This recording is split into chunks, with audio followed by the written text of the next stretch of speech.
Welcome to the Healthy Gut Podcast with Rebecca Coombs, the place where you can learn how to achieve a happy, healthy gut. Here's what's coming up on today's show. Welcome to episode 47 of the Healthy Gut Podcast.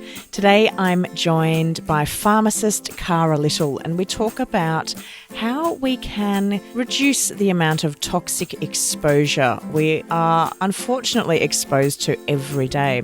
Cara is a mother of 2 active boys and a pharmacist, and was concerned about the toxins that she and her boys and her family were being exposed to.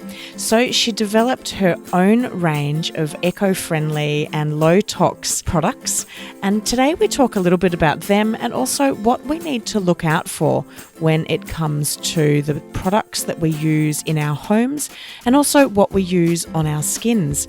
Particularly, what are the ingredients that we really should be taking note of, and why are those ingredients problematic?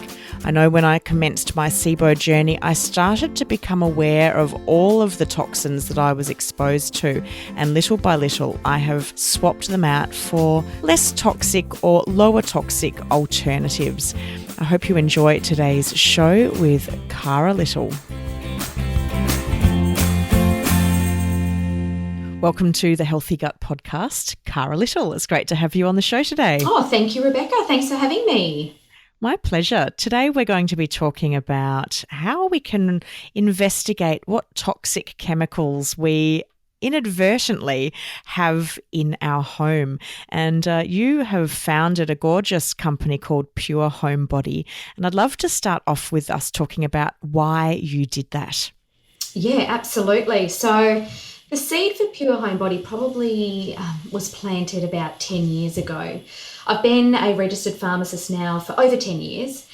And it was one particular day when I was working in pharmacy and a regular customer came in. She was a lovely mum, had a 2-year-old daughter who had just undergone some intensive therapy for her eczema that was really, really debilitating. I mean, her daughter only had to smile and the poor love, her face would crack. So she'd had some wet bandage therapy done, and pretty much that basically is where they go into hospital, they get heavy doses of cortisone applied to the skin, and then they apply wet bandages to them that allows the cortisone to seep right into the dermal layers. So they'd just come in after this therapy, and we were having our regular chat in the pharmacy, and she said to me a couple of things that really stuck with me, or one thing in particular that stuck with me. And she said to me, Cara, I have no idea what set my daughter off.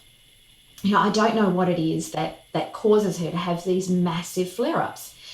Now, this mum was doing everything right. We'd seen her through a pregnancy. She had a fantastic birth. The child, she was doing everything right in terms of feeding her the correct food, avoiding trigger foods, using the right clothing on her skin, applying the cortisone creams that were prescribed for her, avoiding soaps, anything that could potentially cause a flare-up for her daughter. And she was using natural products from a normal supermarket, or an eco-friendly range, should I say. So that didn't sit well with me, Rebecca, and I just thought, God, as a healthcare professional, that can't happen. This poor mum here is seeking advice and answers. She's already under the top specialist in WA, and I can't offer her any more. So I felt really helpless as a healthcare professional, and I just wasn't happy with that. So the other thing that really upset me about that situation was that she was also quite isolated. So even though a lot of mums have children that suffer from illnesses like asthma, eczema, allergies and things like that, even though they're surrounded by lots of women that are of an understanding of the particular illnesses or disease states, they're still quite alone because nobody really gets them. So, I didn't like that. And I thought, how I need to create something or do something in my life where I can really bring women together. So I started to look further into these disease states, and I started to realise that for each of these particular diseases, like your asthma, like your allergies, like your eczema, as well as other things like your autoimmune diseases, there is this underlying factor that is at play, and that is the immune system. So for some reason, these people that suffer from these diseases, their immune system seems to be a little bit out of whack. So it gets a little bit excited on things which really it shouldn't be getting excited on. So the other thing that I found very interesting was that even though there were multiple children in the family, one would suffer from it. Why are the other ones not suffering from it? What is at play here? What's triggering this particular body to overreact? But everybody else who's in the same sort of gene pool, why aren't they reacting the same way? Okay, so what has turned on this particular genetic expression in the family or in this particular person?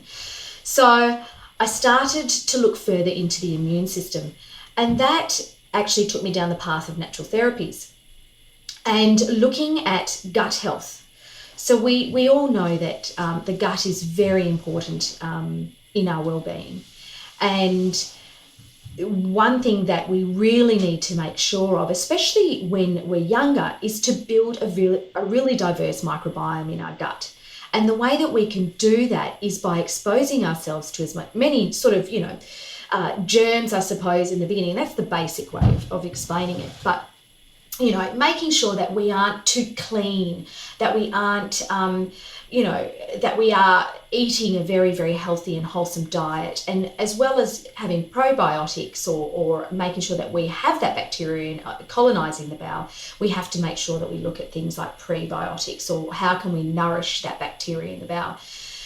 And when I started to look at how we can actually nourish our gut microbiome, I realized that as a society, we really fear germs. In actual fact, only 95% of the germs that surround us, 95% of the germs that surround us are absolutely fine. We live in this fantastic ecosystem with them, whereas only 5% are the things that we should be afraid of.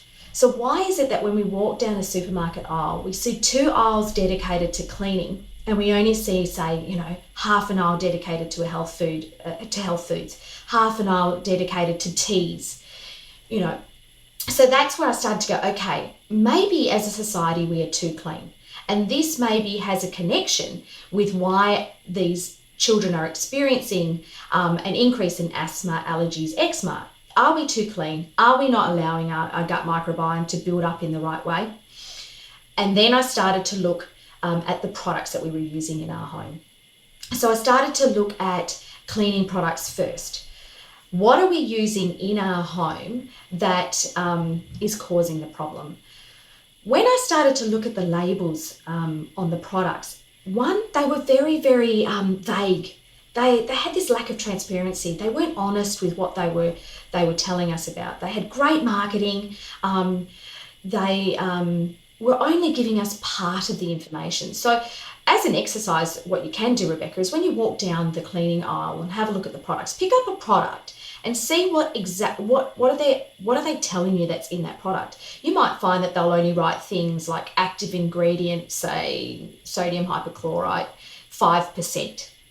So for me, I'm sitting there thinking, okay, this has only got 5% of that ingredient. What's the other 95%? It may be water, but it may not be. We're not 100% sure as a consumer what's in there. So here we have a mum who says to me, I don't know what's setting my child off, but yet we have products on our shelves which we are using on a daily basis that don't actually tell us what we're using. So prior probably to the 1950s, we barely had a large number of chemicals in the world. Well, we probably had enough, but we didn't really have the vast amount that we have available to us now. So post-1950, there was this big, massive explosion of chemical production with over 70,000 or more new chemicals that came to the market. And what's worrying is that these actually haven't been tested on humans. So we are in actual fact the test victims ourselves. And the sad part is that our children may be the ones that show the outcome of these chemicals. So I didn't like the fact that there was this lack of transparency. And then when I thought, I'm going to change over to eco-friendly products, they were doing pretty much the same. And they were also using tactics, like they wouldn't put the chemical name of the ingredient down. So everything has a chemical name, even natural products. But because somebody reads that label and they go, oh, it sounds chemically, I'm not going to use it. They use words like plant-based surfactant, coconut-based emulsifier, naturally derived soap or whatever. So they're using ways to sort of get us around it. So when I look at labels like that, I go, okay, in my mind, I can think of a couple of plant-based surfactants that we can use, of which only maybe one or two has a low toxicity profile in our body. So what one are you using and why aren't you disclosing that to us? So that really sort of irked me, Rebecca. I was like, no, we cannot have that. So I started creating my own line. I was really moved when my mum's group decided that they wanted to use it. After I'd spoken to them about these particular issues that I had with the products that were on the market, and the lack of transparency and governing laws that are there to protect the consumer by saying, you know, we need to put all the ingredients on the bottle. I was very moved when they said, look, you know what, we need to change over and completely clear out all our chemicals in our home. So what initially started as a product for myself and a journey for myself as cleansing and to get rid of all these things, ended up becoming this brand, Pure Home Body. So the products have changed over the years. They have been reformulated, and they are constantly reformulated to make sure that they maintain the low toxicity level. So it just grew from family loving it to then a community loving it. And the whole purpose behind the brand Pure Home Body is really to empower people within their own homes and to educate them about these issues that are happening in the marketplace, and ways in which we can educate ourselves to feel comfortable with what we're bringing into our home, and we can use them safely and feel guaranteed that there's not going to be any harm on our bodies. So yeah. It's really interesting you talk about being germ phobic. I grew up being so terrified of germs. You know, I'd be insane when it came to not wanting to use glassware or cutlery that might have had the tiniest little mark on it.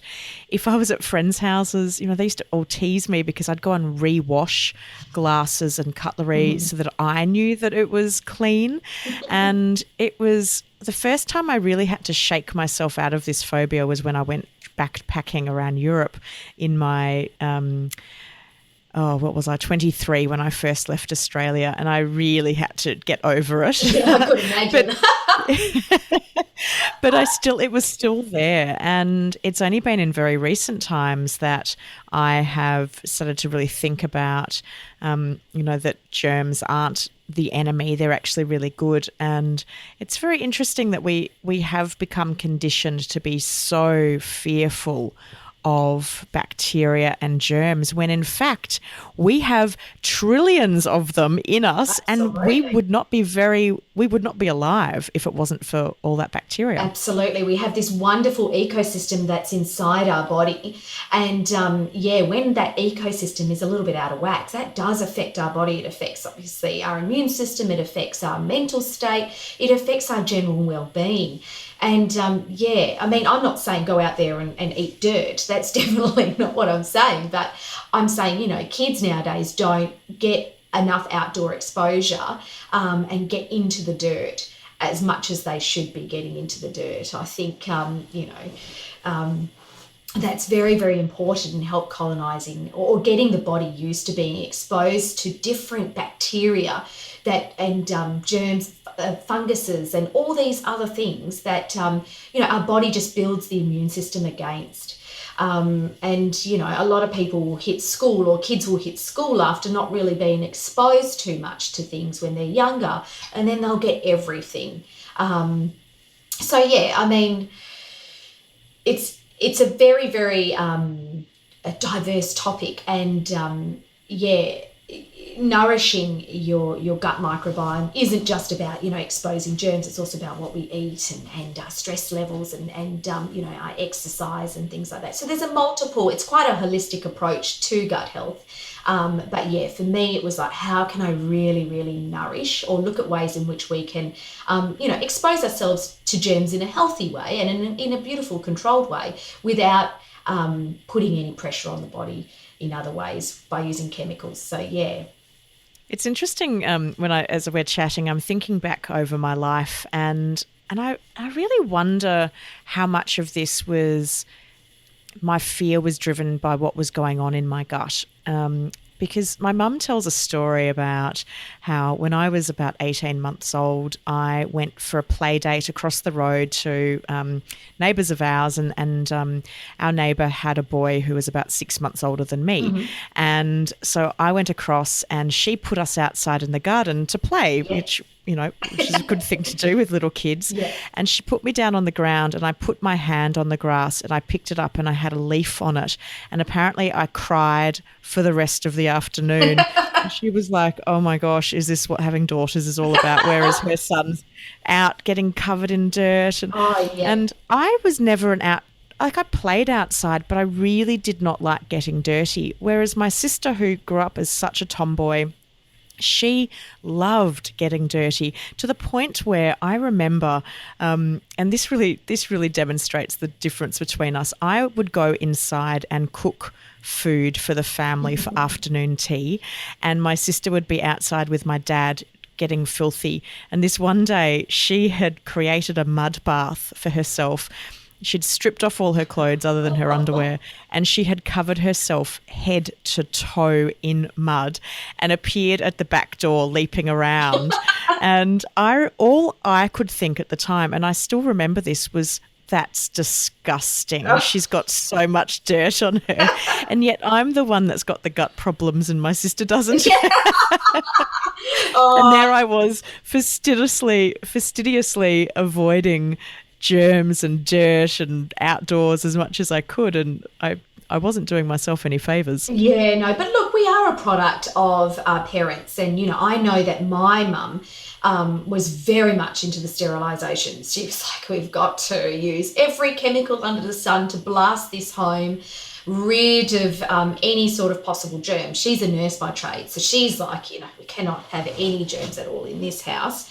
So it was a journey that I went on. I used to believe that if you're not smelling bleach or feeling lightheaded, then your house isn't clean. I actually used to do a little test after I cleaned the house, because after you've been cleaning for a couple of hours with bleach and all those other chemicals that you use, you actually can't smell anymore. So I used to walk out, get some fresh air for about 5 minutes, walk back in to make sure that I could smell that bleach smell, and I'd go, you know what, my house is clean. Only then would I be happy with that. But it's terrible. I did not realise back then how much damage I was doing really to myself until, I started looking into it a little bit more. And then as much as there's a lot of information out there, and it can be quite overwhelming for people, but I think the main idea is just to raise a little bit of awareness and question the products you're bringing into your home. That's all I can ask for really on this journey. One thing that I did when I started healing my gut was, my first focus was around Sibo and gut health and trying to repair my gut.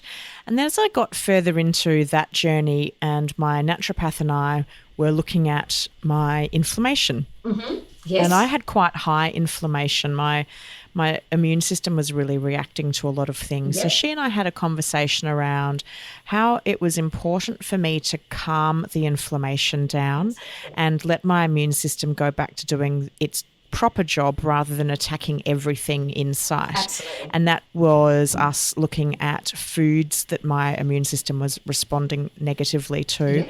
But also then that's when I started to look at what I was using in my home, on my skin.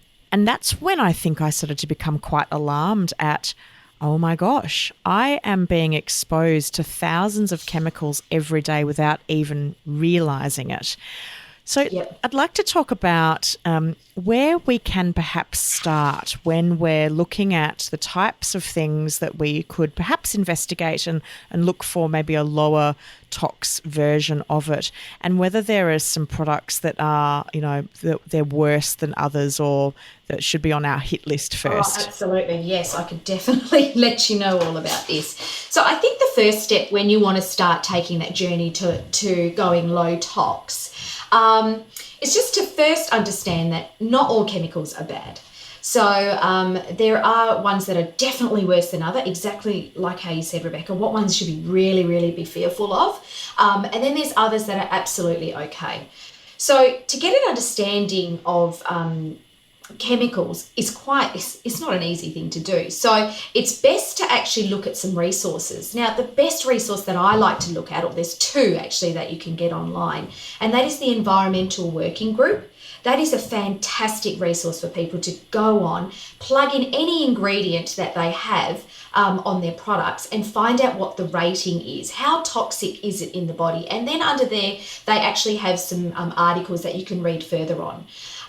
The other thing that I like to use is the chemical maze. Now, you can actually get this app on your phone.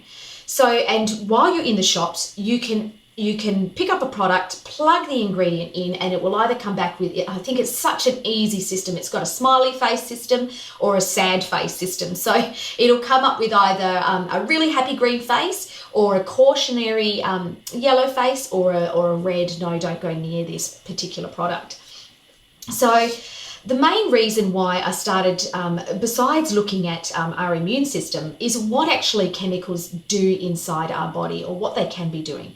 Now, there's a lot of myth out there with skin absorption and putting chemicals on our skin. Now, we actually don't really know how much gets passed through the skin, and it depends on a number of factors of the particular chemical that you're using in your product. It comes down to things like the molecular size, the solubility of it, the carrier that it's sitting in. So if you have a look at, when we use medication, those patches that we can apply to the skin, that is a very, very delicate engineered system that has been applied to that patch that allows it to pass through the skin. Whereas most personal care products that we would find on the market aren't really designed to go further than the top dermal layer of the skin. That's where it sort of wants to sit to do its work. So one thing that the things that I would really, really want to look at in a product is what ingredients are and what are the ingredients doing to us, or what could they potentially be doing to us. So there's a couple of things that chemicals can do. And that is, one, they can either bioaccumulate in our body, which means that short-term exposure, low doses, not a problem. But over time, it has the ability to sit in our body and accumulate to levels which then can mean that it becomes toxic. The other thing is that obviously we have heard of some ingredients being carcinogenic. There are certain chemicals that are found in products and that are still available in products that are carcinogenic, that have been linked to cancer. Now, so carcinogenic doesn't necessarily mean that that particular ingredient is going to cause cancer. It could mean that it will cause a reaction in the body, or it can react with the body to sort of trigger cancer production or cancer cell production. So it's not necessarily the actual ingredient, it's what it can do inside our body. The other thing, and this is where I have my biggest beef, and that's with fragrances, especially for women, is that these have a very similar chemical structure to our hormones. And so therefore they can actually affect our hormone system, and they're known as endocrine disruptors. And these ingredients are known as phthalates, or phthalates. I always say it the wrong way, but because it's got a really, really crazy spelling. But these ones in particular are what I get most concerned with for women, because we apply perfume, they're in our cosmetics that we put on our skin, and in actual fact, their molecular size allows them to get into the deeper layers and potentially hit our bloodstream, where they then can go into our body. The other thing that it can do is that they can affect our nerves. So in some particular cases, it can affect the neurological development of children. So this is where we would worry about particular chemicals in children, because their immune system, as well as their neurological system or nervous system, is growing, it's developing. It doesn't need to have to deal with an overload of chemicals at all. So when you are in a when you are going into your shopping centre, going into your grocery store, wherever you like to shop, I would suggest definitely using either the Chemical Maze or the Environmental Working Group apps, plugging in the ingredients into the back of it and seeing what they come back with. And they will let you know if it's doing this, if it's potential for bioaccumulation, if it's got the potential to affect your nerves, if it might affect your hormones. So I would definitely be using those apps when I'm going into the store. But yeah, the first step I suppose the first step is definitely to look at what you've got in your home. Just go room by room. Just start in your bathroom, and open your cupboards, pick up your products, have a look at them, look at the back. If there's things that you don't really understand what's written there, then question it. Start doing a bit of research. Now, I'm sure when you Google everything, you're going to get so much information on it. I suggest just to go to the Environmental Working Group or the Chemical Maze. Those are quite good resources. Start room by room, as I did say, and just use those products up that you've got. Don't just think I'm going to ditch it all, because at the end of the day, it needs to be a progress. It can't be something where you've got to throw out all this money and then spend all this money to get new products back in. So start slow, concentrate on one product first. And then work your way through the rest of the cupboards. But yeah, that would be the easiest thing, to not get overwhelmed, because there's so much information out there on this. Yeah, I would just say don't get overwhelmed with it all, and whatever level you want to go to is fine. So yeah, that's. I don't know if that was a very long-winded answer to that. Rebecca probably went from here to there and everywhere, but the answer probably to your question is, where can you start? Is just start in your own home. Get those two website and apps on your phone, and just start questioning the products that you've got inside your home already and what you're potentially going to buy. Something that I did, because this has been it's been an evolution for me, and I very much did that, where I just started looking at what was was in the products. I started looking at ingredients lists. And, things like shampoo and conditioner, looking at the back of them and thinking, there's like 30, 40 ingredients in there. And all of these are very chemically sounding names. And I don't know what any of them mean. And then looking at my deodorant, I was here in Australia, we've got Mitchum, which is, that really strong aluminium deodorant. And that's, you put that, you shave your armpits, you put it straight onto, freshly shaved skin. And then I thought, what's happening with that deodorant? Is that going straight into my lymphatic system? Like, what's going on? And so my approach was looking at the products that touched my skin every day. So my first two things were my moisturizing cream and my deodorant. Now, I'm a sweaty person. I do sweat. I'm not a nice, neat lady that just never sweats and never smells. I do sweat. And I'm really paranoid about smelling bad. And so I'd been using these, ever stronger deodorants in my quest not to smell. And summers here in Australia get pretty warm. But none of them are really working for me anymore. So I'd tried a whole bunch of these natural deodorants, and I'd tried crystal sticks and all sorts of things, which was literally like just throwing my money out into the universe and bidding it farewell. But then I started doing some research online, started looking at, asking people I knew that I respected what they used, and just seeing what other platforms there were. And I've found types of deodorants now that work for me, which are a coconut oil base that have generally bicarbonate of soda or baking soda or arrowroot or something like that, and then some essential oils. And these deodorants that I use now, they're generally a paste which I have to rub on, and it's really interesting. My partner finds that disgusting, whereas he's like, ugh, why would you do that? And I'm like, I've just got out of the shower. My armpit's clean. What's wrong with rubbing some coconut oil mixture onto it? But it's not for everybody. But now, the ingredients on that tub of natural deodorant is maybe 5 items, and I know all of them. I know what they all are. That's wonderful. And my skincare is really interesting. I was at a dinner a couple of years ago now and met a woman who did a paleo skincare, and she does a tallow-based moisturizing cream with some essential oils in it. And I got a sample there and I loved it. And then she and I ended up signing up to this course that we did about 2.5 years ago now. And she was there. I'm like, oh my gosh, I love your skincare so much. And it's all I use now. And that's Crystal from Ecology Skincare. And again, her skincare is really basic. It does gross some people out because they're like, ooh, you're putting beef fat on your face. But I'm like, I'd rather put beef fat on my face and know exactly what beef fat is and a few other essential oils than to put something that's got 50 ingredients and has been tested on animals. Absolutely. And so that's how I started. And then I started to look at my toothpaste because I thought, okay, well, toothpaste goes in my mouth. I'm eating a bit of that, and started to, play around with different toothpastes. And I've had some successes and I've had some terrible failures. Oh, yes, I know. It is definitely trial and error when you're going low-tox, that's for sure. It is. And I came back from the States with one toothpaste that my partner was like, why are you putting dirt on your toothbrush? That looks disgusting.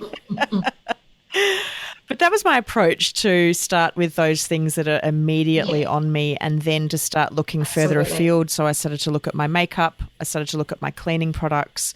I started to looking at my washing powder. So it was kind of like going out in circles as, I guess the exposure to my system was perhaps less. And the big thing that I did was looking at shampoo and conditioner. Now, I'm very conscious that, particularly in some of the organic stores or health food stores, there's growing products for this person that is becoming conscious of the chemicals on them. And they'll often have things like no parabens and, all sorts of messaging on. What should we be really looking for when it comes to those products that, are our must-haves that they shouldn't include? Definitely you've mentioned one of my top 5, which is parabens. Parabens are highly irritating on the skin, especially in skincare products. And you'll find that a lot of products now are taking them out, especially in the health food stores. The other thing that I would say people need to look at is your fragrances. So anything that has fragrance, parfum, aromatic blend written on the back, I would instantly go, no, I'm not using that product. And the reason for that is because in that one particular name of perfume, fragrance, aromatic blend, you've got at least 14 chemicals that are making up that smell, and we don't know what they are. And, these companies are not by law needing to disclose what they've used to create that scent. So I would definitely avoid anything that has fragrance, perfume, aromatic blends, or parfum written on the back of it. The parabens, like how you said, definitely highly irritating on the skin. And what do parabens do? So parabens are, pretty much what they do is they can cause irritation, redness, and itchiness in the skin. They react with the skin and pretty much they do not help anyone that has any sensitivity to the skin. Anybody who's got a heightened response in their system, where their immune system shows up in a form of a rash, does not benefit from using parabens in that reason, because it's something that triggers their immune system to react to it, and pretty much their body does not like it. And why would it be included in a product? Like, what's its purpose in products? Oh, okay. So parabens are used in there as a preservative to help sterilize or keep the product from going off, pretty much. That's the main purpose of a paraben inside the product. So okay. I mean, the other thing which is a problem, which we all know about, is your SLS, or your sodium lauryl sulfate. Now those sodium lauryl sulfate or sodium laureth sulfate is soap, pretty much. Highly irritating on the skin, highly irritable. It's artificial and it doesn't do any good for anybody who has sensitivity to the skin. So those who suffer from dermatitis, eczema, psoriasis should largely avoid those two, parabens and sodium lauryl sulfate, because they're just going to irritate the skin even further.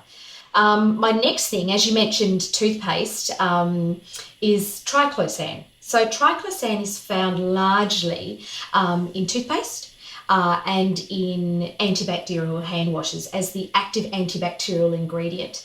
So triclosan has actually been banned in America recently. I don't know if you heard, Rebecca, about the 19 ingredients or antibacterials that got banned in the USA recently.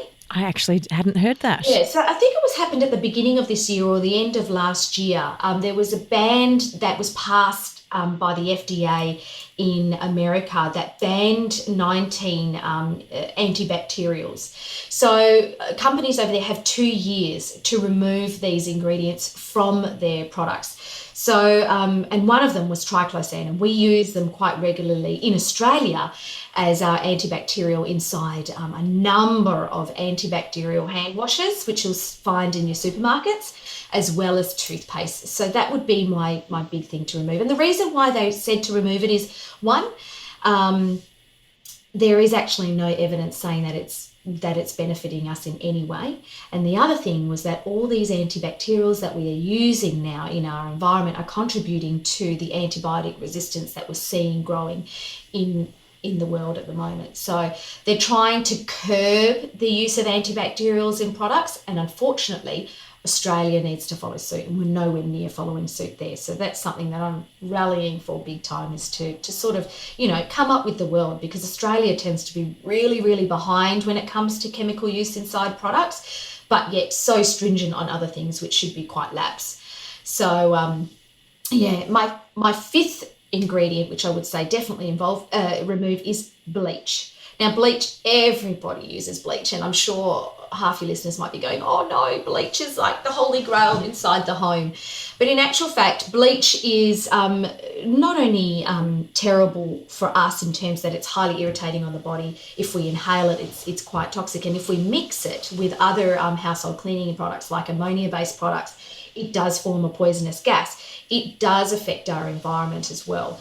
So bleach pretty much, as much as it does kill bacteria, it doesn't help mold, which is what a lot of people use it for. They use it because they like it. It gets rid of the colour of the mold, and that's literally all it's doing. It's just getting rid of the colour of the mold.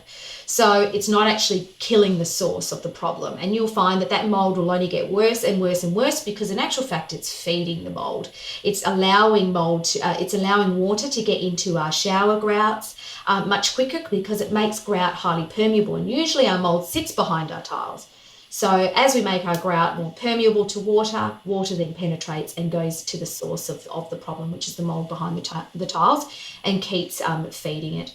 So bleach is definitely my biggest cleaning product that I say get out of the home. And it also affects our environment, because when it goes down into our waterways, it binds together with other chlorine molecules and creates a toxic compound that then finds its way back into our food chain. So they would be my top 5 to look out for in terms of ingredients. Hey guys, do you feel completely overwhelmed when it comes to figuring out what you can eat that's suitable for a Sibo diet? I know that I felt so overwhelmed at the start of my Sibo journey. And let's be honest, eating for Sibo can be challenging. It can downright suck at points. You've already got so much going on. You've got your treatments. You're trying to remember to take all your medications and your supplements. And not to mention all of the daily symptoms that you have to experience: the pain, the bloating, the constipation or diarrhea or both, and the brain fog and exhaustion. The list just goes on. Having someone else take that hassle away from you for planning your food can make your day just that little bit easier. And this is where I've come to your rescue. I've developed Sibo meal plans just for you. They take all of the stress away from planning your Sibo daily food intake. They're based on the Sibo biphasic diet by Dr. Narala Jacoby, and each meal plan is just for the specific phase it relates to. So you may be on phase 1 restricted, or phase 1 semi-restricted, or phase 2 reduce and repair, and there is a meal plan just for you. We've got 14 days of Sibo-friendly meals and recipes included. There's weekly shopping lists, there's handy hints and tips to make cooking easier, and every recipe is 100% gluten-free. The recipes are low grain. We only use a little bit of rice or quinoa in the recipes, depending on what phase you're following, of course. All the recipes are low carbohydrate, very low dairy, low sugar, and there are low FODMAP options included. The great news is that you can download it instantly and you can get cooking today. If you'd like to know more about the Sibo meal plans, head to thehealthygut.co/Sibo-meal-plans, or head to the show notes from today's episode and just click on the link there. I hope you enjoy the meal plans, guys. I know it's going to save you so much time, energy, and effort and help you be compliant to your Sibo diet as you go through your treatment. Now let's get back to the show. Wow, I'm just thinking of my bleach days, which are now over. But I bleached everything. I'd bleach that. I'd have my bleach and I'd be wiping down the toilet and I'm wiping down the shower. Absolutely. And all of our marketing ads, all of the TV commercials, it's talking about, how good bleach is. And you've got these ads where you'll see a dirty bathroom and then they'll come along with their bleach-based product, and it's all sparkling white and glistening. Absolutely. And we have just been totally fooled. Oh, absolutely. There's another brand, which I won't say, that's out there at the moment, and you may have seen it on the ads, Rebecca. There's one that's marketing as a healthy family product. And they've changed the capping to have a green cap, but they've still got the same chemical-based product inside the bottle.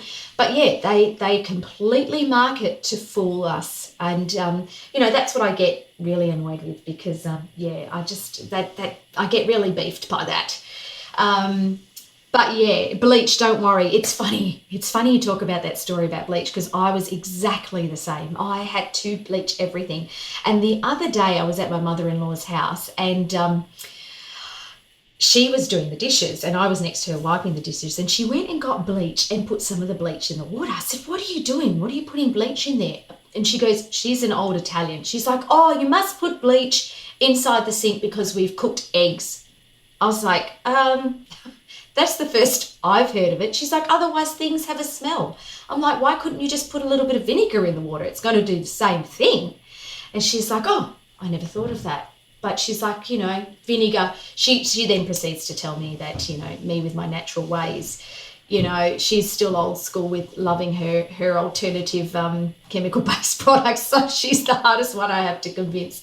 But I've convinced my mum, which is, the most important thing for me. So, yeah. What about foaming agents, things that make things get a good sort of lather or suds? Yeah, so that's your sodium lauryl sulfate and your sodium lauryl sulfate. That's the soap. So anything that's really highly foaming has definitely got that in there.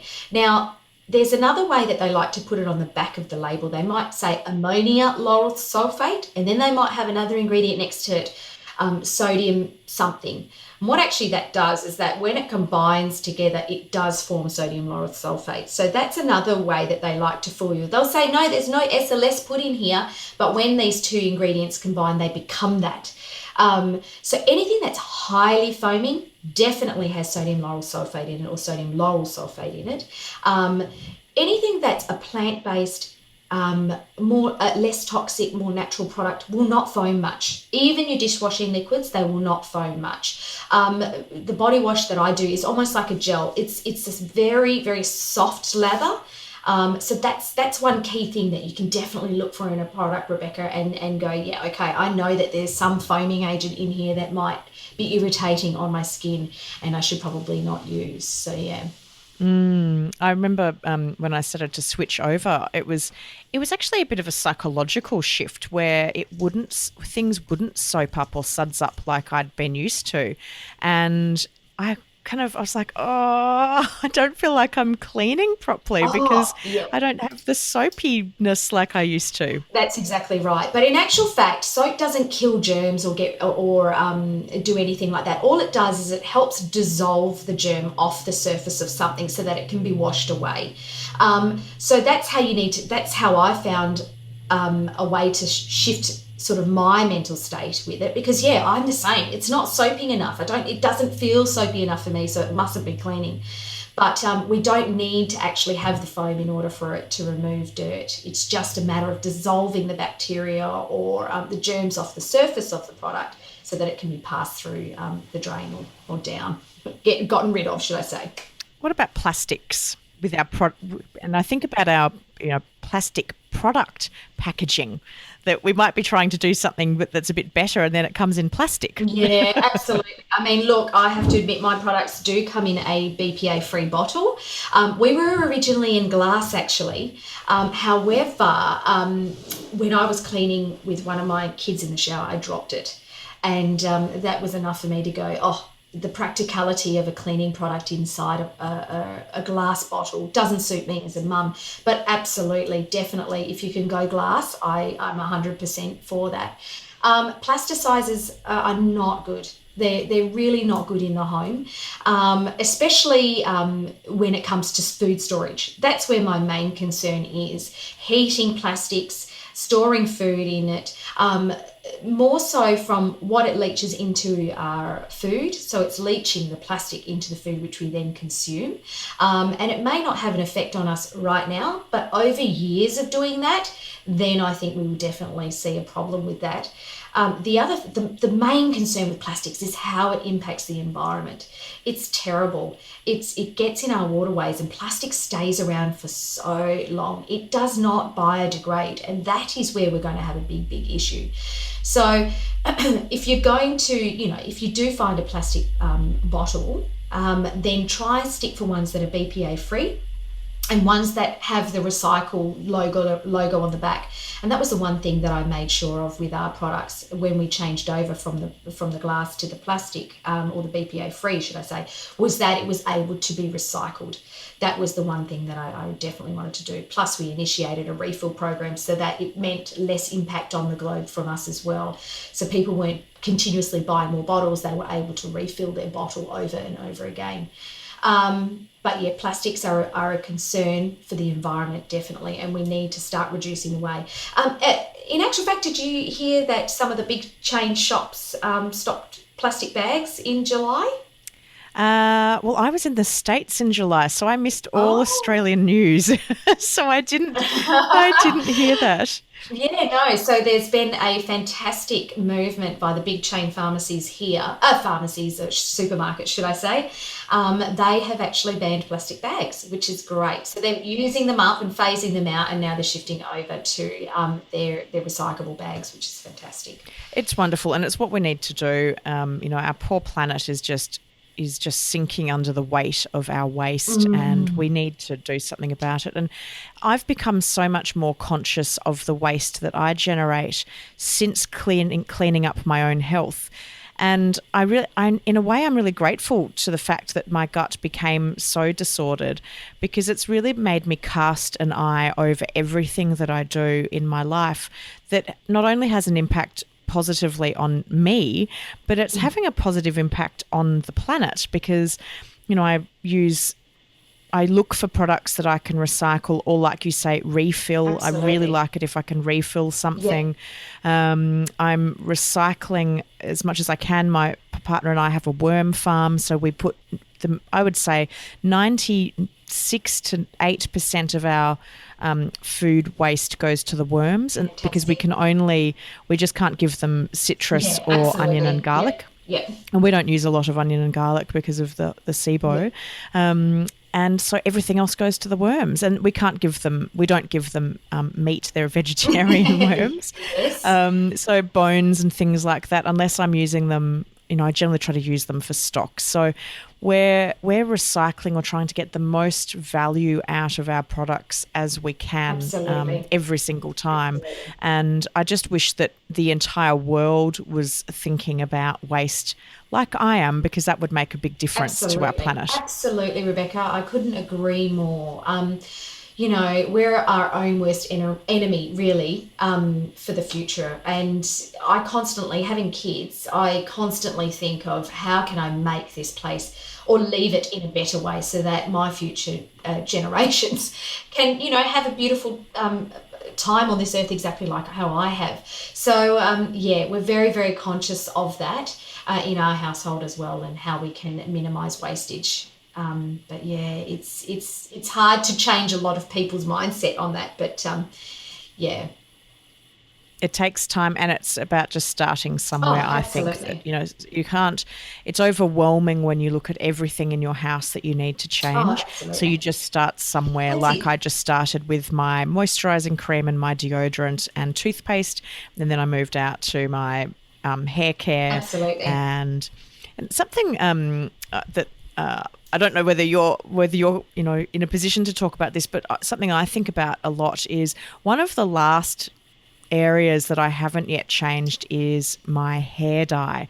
So I go to the hairdresser. I try to stretch it out now as long as I can, but sadly, I have what I call my glitter growing out of my head now. My glitter sparkles, and I am not ready to go grey, so I'm covering it with dyes. But I think about, okay, maybe three, maybe four or five times a year, I'm having my head slathered in dye. I'm breathing in all of those chemicals. And I've talked to my hairdresser and said, are you concerned about the chemical exposure you are exposed to every day? And she looked at me like, Yeah, what? yeah, What are you talking I about? know. I couldn't agree more. I'm like you. I struggle with my hair. That is probably my weakness.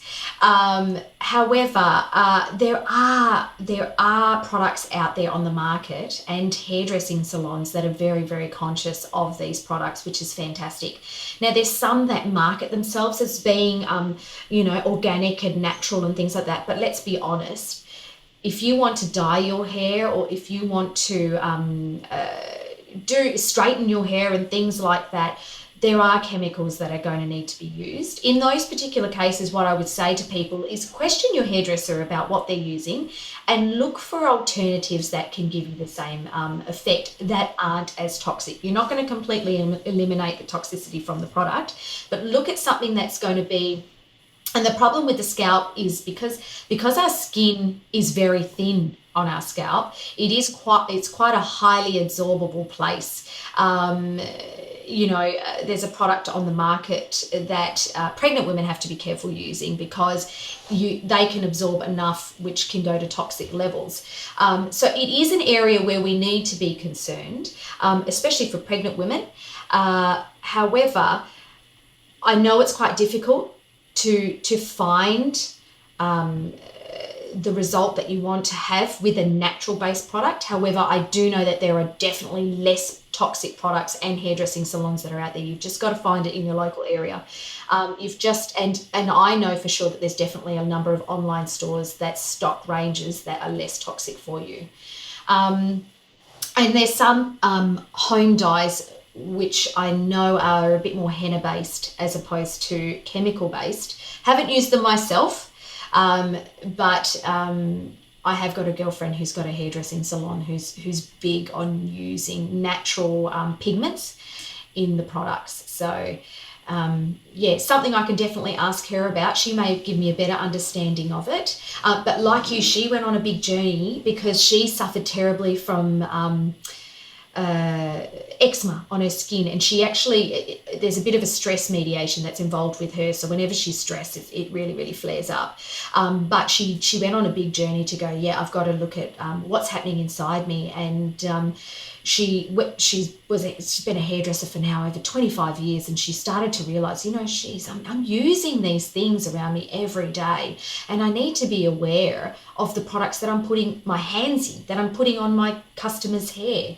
And so, she actually went on this big journey and came out and created an organic hairdressing salon, which is focused on a healthy lifestyle. So she only stocks products that are as natural as can be and less toxic as can be for hair, as well as lifestyle products that are non-toxic and safe for us. So, she definitely has done a beautiful journey, which is lovely. But hair care is something that we need to be aware of. It is definitely, and I've been dyeing my hair since I was 18. Okay. So it's 21 years that I've been putting dye on my hair every, I guess 8 to 12 weeks. That's a hell of a lot of chemical exposure that is going into my scalp. And then there comes with it all of the products that you use, the hair styling products, the hair sprays, the gels, the mousses, the fudges, everything. That's exactly right. And, the shampoo and conditioner and the leave-in treatments and just all these things that we just think are just part and parcel with looking after your hair. And if you just tallied up your hair exposure and head exposure to chemicals just on what you've done with your hair, even for the people that don't dye their hair, they would have a significant number, significant scary number of chemicals. And the bad thing I think about once you've started dyeing your hair, unless you cut your hair right off or shave your head, you're trapped in a vicious loop, because then you get the regrowth, which looks awful, and then you're stuck wanting to have to re-dye it because you don't want to go around with this terrible regrowth. Well, you've got to dye it back to the colour that you had before, and it's like you've had to actually put an artificial colour in to get to where you were before. But I couldn't agree more. It is a vicious cycle. It's terrible, isn't it? It would be lovely to find a foolproof alternative solution that does not cause any problems. But definitely look for something less toxic wherever you can. But it's interesting you say that about how many chemicals that you get exposed to in your hair alone. Before we even have gotten into the car to go to work in the morning, we've exposed ourselves to over 200 chemicals just before we get into the car. So, when you think about it, we get up in the morning, we brush our teeth. There's a couple of chemicals in our toothpaste. We then put our makeup on our face. Oh, God knows how many chemicals are in that. We then might moisturize our skin, more chemicals in that. We then do our hair. We put our hairspray in and maybe our gel, there's chemicals in that. We then go and eat food that may not be organic or fresh. We might have something that's in a box and packaged that might be not even food, but it's actually processed to be food. That's more chemicals there. So, by the time we actually hit work, we have just been overloaded. Our system is already overloaded with having to try and metabolize whatever has got inside our body. So, it is extremely interesting. When you sit back and look at it, it's actually quite overwhelming. What can we do, or how can we know if we're reacting to certain substances in these types of products that we're talking about? Sure. So that can be split up into two things. That can be acutely, so something that's going to happen straight away, and that would either show up in a form of a rash, itchy skin, sneezing, shortness of breath in some people, a headache, coughing. Especially after you're using something, I would be inclined to think that maybe your body is a little bit reactive to it. Long term, and this is where a lot of patients then come into the pharmacy, and this is where I go, okay, I've got to start looking at things, is if somebody presents with a persistent headache, so something that's persistent or hanging around that you can't really explain, like a persistent headache, like a sort of a foggy brain. That could be a number of other things as well. But a foggy brain is something that long-term sits around with chemicals. Any sort of unexplained development of dermatitis. Sometimes patients with skin allergies don't actually, or issues like your dermatitis, don't realise that there's a product that might be causing it. And sometimes dermatitis shows up in the weirdest of spots, and we're not really we can't really explain why. Like my brother-in-law, he kept getting this really itchy forearms, and he was like, Cara, I don't know what's causing it. So he went to a naturopath friend of mine who did a bit of a test on him, and it actually came back to that he was allergic to the dye in newspaper. So he was sitting there reading the newspaper, and he put his forearms on the newspaper to read everything, and this dye was affecting his skin. So sometimes it can come from things we're not even really aware of. So he has to be aware of this particular chemical that is also found in products as well. Anybody who feels generally unwell, I would say definitely look at things like that, especially, and as you would know, if you've got any gut issues, I would be looking at whether or not it may be linked to a chemical, or what you're using in your home. But mainly, if anybody who is experiencing fertility issues, especially women, or hormonal issues, I would say definitely start looking at the products that you use in your home. Anybody who presents to the pharmacy with fertility issues, I would say look at, in particular, fragrances and get them out of your home as much as possible. Start slow, but don't go nuts with it. But yeah, just start looking at those particular things. But yeah, those are the sort of signs and symptoms which let you know. But if you're ever concerned, I would definitely say go to your healthcare professional, because it may not be that as the answer. Those sort of signs and symptoms could be anything else as well. So definitely seek the advice of a healthcare practitioner before you make the decision that it's a chemical in your home that's causing it. But usually those symptoms acutely, if there's a rash, you're sneezing, there's a shortness of breath, you experience headache or coughing, that may be something that you've just been exposed to. A persistent cough that lasts around, development of dermatitis, a foggy brain or feeling lethargic, and persistent headaches would be something that would sit around a little bit more longer. And if you've seen a healthcare professional and they've said to you, look, you've just got to take pain relief or take an antihistamine or that, they're really not getting to the core of the problem. And there might be and it might be your body's way of telling you that there's something in your home that may be aggravating it. I remember a little while ago now, my partner decided to clean the oven and used one of those awful commercial oven cleaners that you can buy from the supermarket. Yeah. I honestly felt like I was going to pass out from the toxic fumes. It was so overwhelming to me because I'd stripped out so many of these chemicals already by this point, whereas he hadn't. It's been a much slower journey to get him on board with some of these things. Yeah.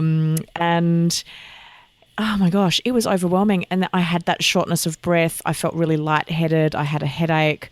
I felt really wheezy. Yeah. And I was thinking, oh my gosh, this is just from what this chemical bomb is that he's released in our oven in the attempt to try and get it clean. Yes. So, I had a very immediate reaction to that chemical exposure. Yeah, and usually that's the first thing. Anything that's causing that on the body. And look, there's some natural products that can do that as well. That take our breath away. And, there's certain essential oils that can do that when you're exposed to them. But so it's just your body's way of saying to you, hey, that's something that isn't meant to be in me, or something that I shouldn't really be around. So just use them as a bit more of a warning sign, and then determine from there whether or not it's something that you need to eliminate. Yeah. Now, you've got a whole range of products. So I'd love for you to be able to tell my listeners the kind of products that you developed and why, and obviously give your business a little shout out. Fantastic. Thank you.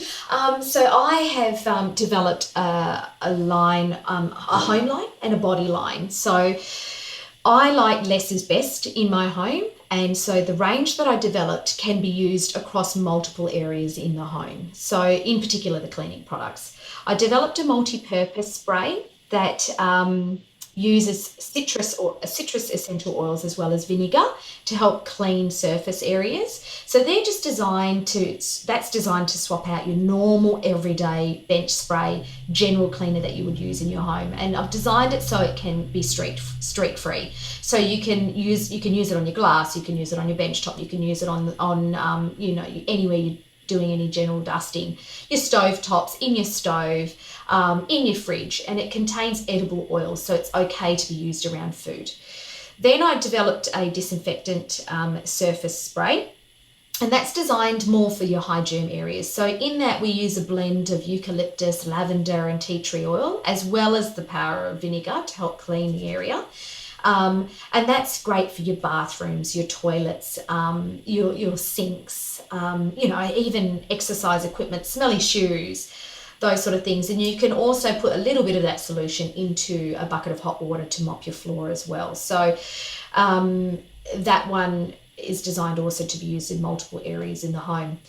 The other thing which I designed in the home line was a line descaler. So this gets rid of that hard white soap scum buildup that's in the shower, around your taps, in your sink.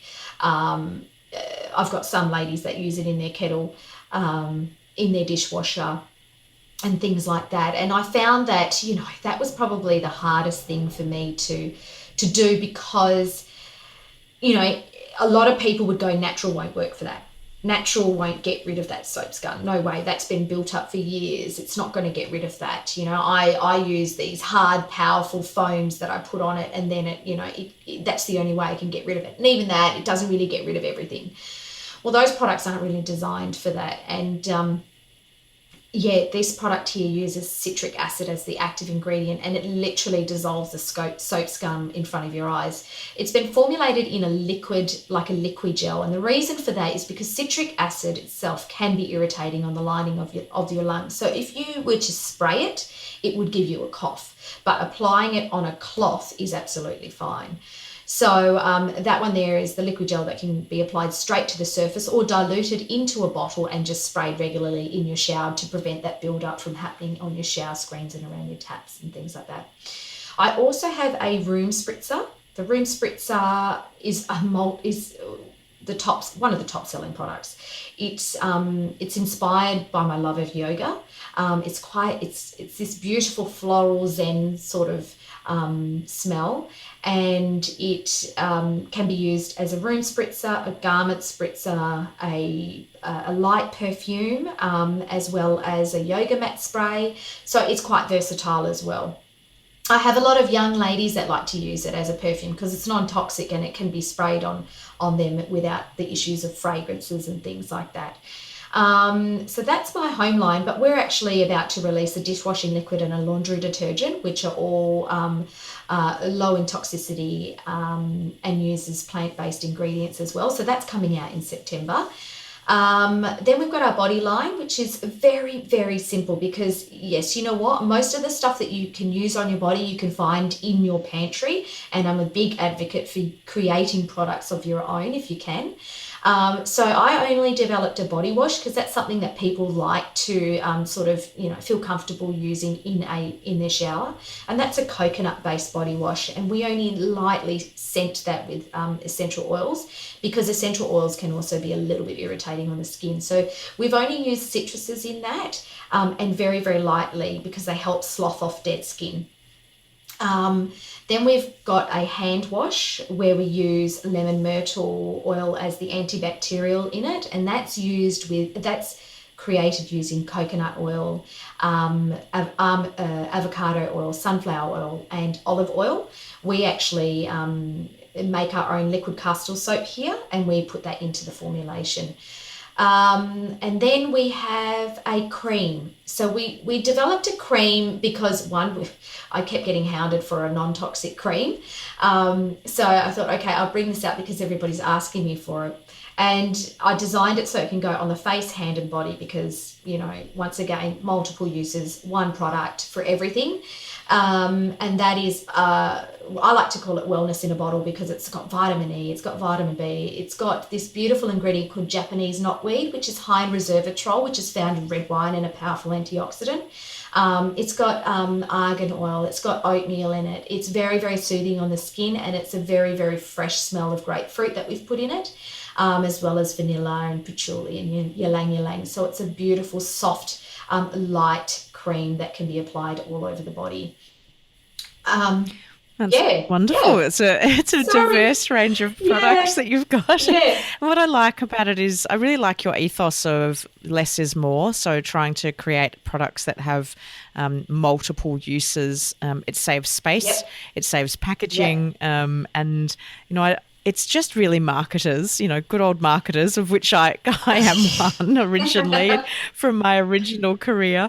That it is, that, they're just there trying to sell more products and make more money for their companies that they work for. We Yep, don't need to have different products for every type of function. We can use multiple products for the same purpose, and it's really absolutely, great to hear that absolutely. you have developed that.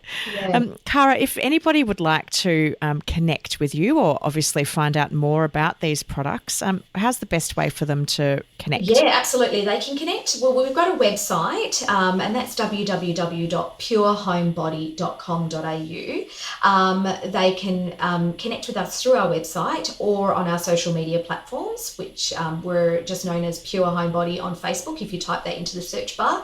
And on Instagram, we're also known as Pure Home Body with no spacing or anything like that between the words. So there's that way, and our email and all our contact details are on our website. Um, so yeah, they can get in contact any way they'd like to, whatever's more convenient for them. Yeah, wonderful. And all those links are in the show notes as well. Absolutely. So, Cara Little, it's been wonderful to have you on the podcast today, sharing your knowledge all around chemicals and going low tox. So, thank you so much for coming on the Healthy Gut No podcast. worries. And also, Rebecca, for your listeners, I've got a discount code if they want to get on store and grab anything. And that code is Sibo free, SIBOFREE, all in capitals, and that entitles them to a discount on the online store there. That is wonderful. I know that my listeners will be very happy to get a little something special for listening to you Absolutely. today. So, thank you so much for that generous offer. No worries. That's all good. Thanks for having me, Rebecca. My pleasure. I hope you enjoyed today's episode with Cara Little. I know I really learnt a lot around the types of ingredients that I need to be looking out for on my products. If you would like to get the show notes from today's episodes or get any of the links that Cara mentioned, or even just a reminder of that wonderful code that she has given all of the Healthy Gut listeners to be able to purchase her products at a discount, head to thehealthygut.co/low-tox. That's LOWTOX. And you'll be able to get all of those links in the show notes. Now, make sure you do head over to iTunes or the app you use to listen to this podcast and leave a rating and review. And if there's anybody that you think could do with a bit of a reminder around why going low tox can be really beneficial for them, make sure that you share this episode with them. And come say hi to us on Facebook, Instagram, Twitter, YouTube, Pinterest, and Google+. We're there under The Healthy Gut, and we absolutely love seeing you over on our social media channels. Next week on the show, I'm joined by the incredible Lisa Hendrickson-Jack. And she is the host of the Fertility Friday podcast and is also a fertility awareness educator. I met Lisa through doing her own coaching program, teaching women how to be in charge of their fertility and also aware of it. It was really incredible, and I didn't realize how much I didn't know until I started doing the program. So women, this one is for you. And guys, if you want to support your female partner or friends in fertility awareness, check this episode out. It is absolutely fascinating, and we talk about how gut health can have a big impact on your fertility. So I look forward to seeing you next week with Lisa Hendrickson-Jack. You've been listening to the Healthy Gut podcast with your host, Rebecca Coombs. To learn more about the Healthy Gut or our podcast, head to thehealthygut.co/podcast. And as we are fully funding this podcast, if you would like to help support the continuation of this podcast so that we can continue to bring you future episodes, All you need to do is make a contribution at thehealthygut.co/podcast. We would like to thank Belinda Coombs for the production, editing, and original music score of this podcast. To hear more of Belinda's music, head to soundcloud.com/Belinda Coombs. The Healthy Gut podcast is a production of The Healthy Gut. Thanks for listening.